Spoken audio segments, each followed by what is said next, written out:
এখানে যারা আসি সবাই মুসলমান, কিন্তু ইসলামকে ভয় করি। এখানে যারা আসি সবাই মুসলমান, কিন্তু ইসলাম ফোবিয়া আমাদের মধ্যে আছে। যেমন সমস্ত মুসলমানদের আমল এক না, হয়তো বা কেউ পরিপূর্ণ আমল করতে পারি না, কেউ অসৎ পথে চলে গেছে, তার ইসলামকে ভয় পায়।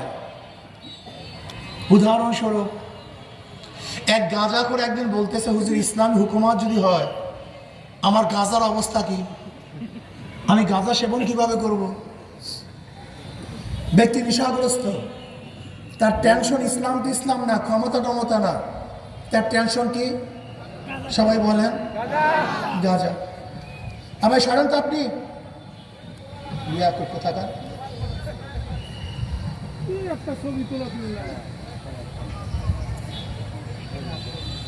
একজন চোর, তার টেনশনটা কি? ইসলামী হুকুমত হলে আমার চুরির অবস্থাটা কি হবে? একজন ঘুষখোর, তার টেনশনটা কি? ইসলাম হুকুমত হলে আমার ঘুষ শেষ। যে তেমনি দাড়ি কাটে, তার টেনশনটা কি? ইসলামী হুকুমত হলে আমাকে দাড়ি রাখতে হবে। যে বেপর্দা, তার টেনশন যদি ইসলামী হুকুমত আসে আমাকে বোরখা পড়তে হবে। অর্থাৎ আমরা মুসলমান, কিন্তু ইসলামকে নিজের কারণে ভয় পাই।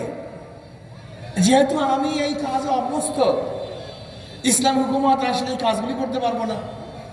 আমার গবেষণায় আমি দেখেছি মুসলমানরা খারাপ হওয়ার কারণে তার ইসলামকে ভয় পায়। এর জবাব আমি দেব।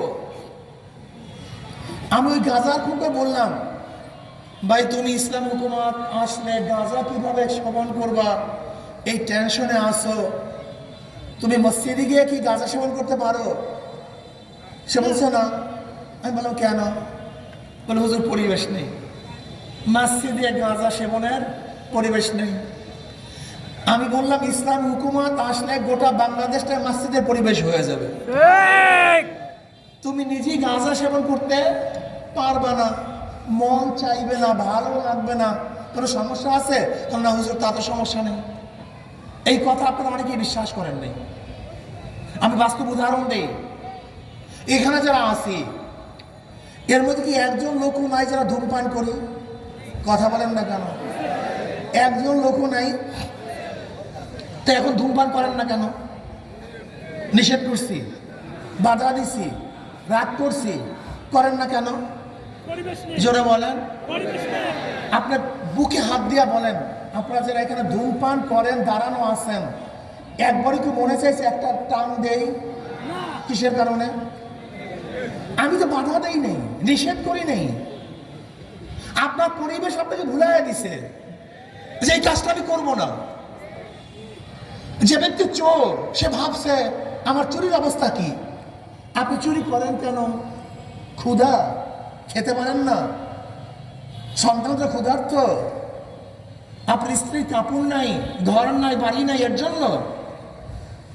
ইসলামী হুকুমত যদি হয় আপনাকে চুরি করতেই হবে না, খাদ্য তো আপনার ঘরে পুষবে, আপনার স্ত্রীর কাপড় চোপড়ের ব্যবস্থা তো সরকার করবে, আপনার সন্তানকে লালন পালন করার দায়িত্ব তো সরকার গ্রহণ করবে।